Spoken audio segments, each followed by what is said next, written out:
ఆదికాండము 47వ అధ్యాయము. యోసేపు వెళ్లి ఫరోను చూచి, నా తండ్రియు నా సహోదరులను వారి గొర్రెల మందలతోనూ వారి పశువులతోనూ వారికి కలిగిన అంతటితోనూ కనాను దేశం నుండి వచ్చి గోషేనులో ఉన్నారని తెలియజేసి తన సహోదరులందరిలో 5 వెంటబెట్టుకుని పోయి వారిని ఫరో సమక్షమందు ఉంచెను. ఫరో అతని సహోదరులను చూచి, మీ వృత్తి ఏమిటని అడిగినప్పుడు వారు, నీ దాసులమైన మేమును మా పూర్వీకులను గొర్రెల కాపర్లమని ఫరోతో చెప్పిరి. మరియు వారు, కనాను దేశమందు కరువు భారముగా ఉన్నందున నీ దాసులకు కలిగిన మందలను మేతలేదు గనుక ఈ దేశములో కొంతకాలముండుటకు వచ్చితిమి. కాబట్టి గోషేను దేశములో నీ దాసుల నివసింప సెలవిమ్మని ఫరోతో అనగా, ఫరో యోసేపును చూచి, నీ తండ్రియు నీ సహోదరులను నీ యొద్దకు వచ్చి ఉన్నారు. ఐగుప్తు దేశము నీ ఎదుట ఉన్నది. ఈ దేశంలోని మంచి ప్రదేశమందు నీ తండ్రిని నీ సహోదరులను నివసింప చేయము. గోషేను దేశంలో వారు నివసింపవచ్చును. వారిలో ఎవరైనా ప్రజ్ఞత గల వారిని నీకు తోచినేడలా నా మందల మీద వారిని అధిపతులుగా నియమించమని చెప్పాను. మరియు యోసేపు తన తండ్రి అయిన యాకోబును లోపలికి తీసుకుని వచ్చి ఫరో సమక్షమందు అతని ఉంచగా యాకోబు ఫరోను దీవించెను. ఫరో, నీవు జీవించు సంవత్సరములెన్ని అని యాకోబును అడిగినందుకు యాకోబు, నేను యాత్ర చేసిన సంవత్సరములు 130, నేను జీవించిన సంవత్సరములు కొంచెముగాను దుఃఖ సహితమైనవిగాను ఉన్నవి. అవి నా పితరుల యాత్ర చేసిన దినములలో వారు జీవించిన సంవత్సరములన్నీ కాలేదని ఫరోతో చెప్పి ఫరోను దీవించి ఫరో ఎదుటి నుండి వెళ్లిపోయాను. ఓ ఫరో ఆజ్ఞాపించినట్టు యోసేపు తన తండ్రిని తన సహోదరులను ఐగుప్తు దేశంలో నివసింపచేసి ఆ దేశంలో రామసేసను మంచి ప్రదేశంలో వారికి శ్వాసం ఇచ్చెను. మరియు యోసేపు తన తండ్రిని తన సహోదరులను తన తండ్రి కుటుంబపు వారందరినీ వారి వారి పిల్లల లెక్క చొప్పున వారికి ఆహారం ఇచ్చి సంరక్షించెను. కరువు మిక్కిలి భారమైనందున ఆ దేశమందంతటను ఆహారం లేకపోయాను. కరువు వలన ఐగుప్తు దేశమును కనాను దేశమును క్షీణించెను. వచ్చిన వారికి ధాన్యం అమ్ముట వలన ఐగుప్తు దేశంలోను కనాను దేశంలోను దొరికిన ద్రవ్యమంతా యోసేపు సమకూర్చెను. ఆ ద్రవ్యమంతటిని యోసేపు ఫరో నగరంలోనికి తెప్పించెను.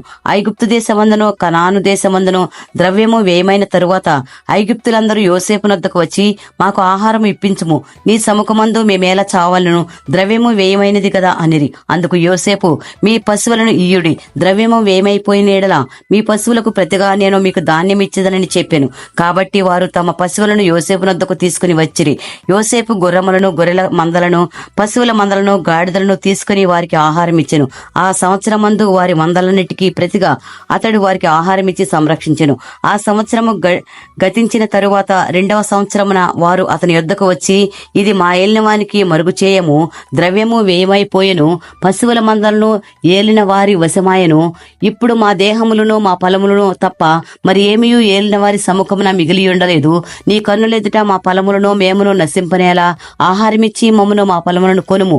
మా ఫలములతో మేము ఫరోకు దాసుల మొగదుము. మేము చావక బ్రతుకునట్లును ఫలములు పాడైపోకుండానట్లును మాకు విత్తనములిమ్మని అడిగిరి. అట్లు యోసేపు ఐగుప్తు భూములన్నిటికీ నీ ఫరో కొరకు కొనెను. కరువు వారికి భారమైనందున ఐగుప్తులందరూ తమ తమ పొలములను అమ్మివేసిరి గనుక భూమి ఫరోది ఆయను.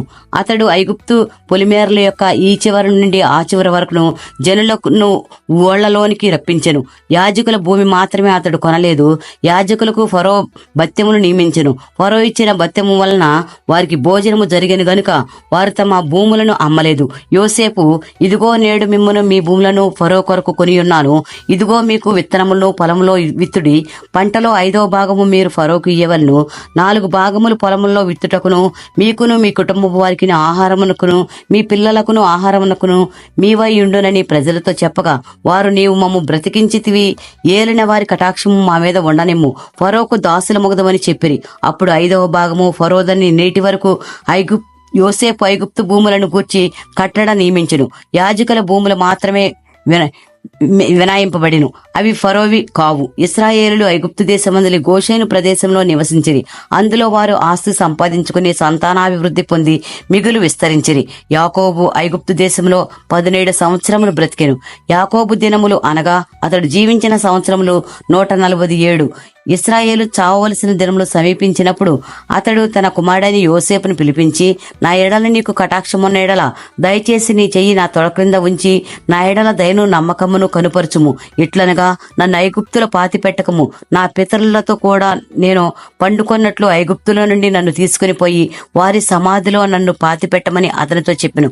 అందుకతడు, నేను నీ మాట చొప్పున చేసేదను. మరియు అతడు నాతో ప్రమాణము చేయమన్నప్పుడు యోసేపు అతనితో ప్రమాణము చేసెను. అప్పుడు ఇశ్రాయేలు తన మంచపు తలాపి మీద వంగి దేవునికి నమస్కారము చేసెను.